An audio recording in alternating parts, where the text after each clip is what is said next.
بسم الله الرحمن الرحيم إن الحمد لله الذي وكفى وسلام على عباده الذين اصطفى أما بعد قال الله تعالى في القرآن المجيد فأعوذ بالله من الشيطان الرجيم بسم الله الرحمن الرحيم قد أفلح من تزكى وذكر اسم ربه فصلى صدق اللہ العظیم۔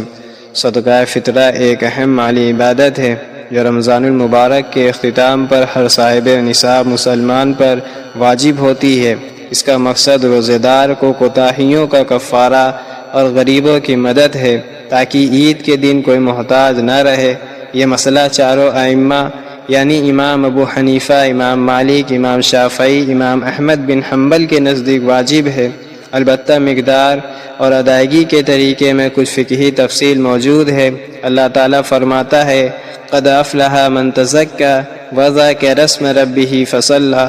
مفسرین کے مطابق یہاں تزکیٰ سے مراد صدقہ فطرہ بھی لیا گیا ہے۔ اسی طرح قرآن میں عمومی حکم ہے وَأَقِیمُوا الصَّلَاةَ وَآتُوا الزَّکَاةَ، اگرچہ فطرہ کا ذکر صراحتاً نہیں آیا لیکن زکوٰۃ کے عمومی احکام میں اس کا مفہوم شامل ہے۔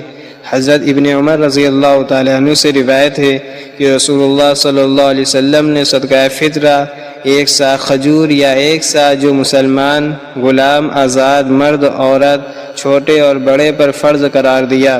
ایک اور حدیث میں ہے صدقہ فطرہ روزے کو لغویات اور بیہودہ باتوں سے پاک کرتا ہے اور مسکینوں کے لیے کھانے کا انتظام ہے۔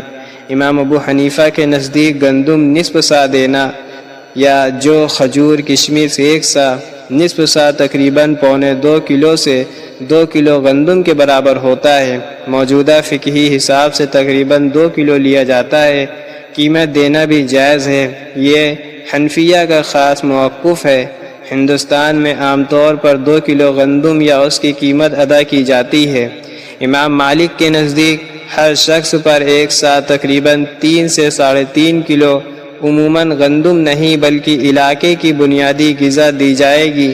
قیمت دینے کے بجائے اناج دینا افضل ہے۔ امام شافعی رحمۃ اللہ علیہ کے نزدیک مقدار ایک سا تقریباً 3 کلو صرف غذا دینا لازم ہے۔ نقدی دینا اصل کے خلاف سمجھا جاتا ہے۔ ضرورت کی صورت میں بعض متاخرین اجازت دیتے ہیں۔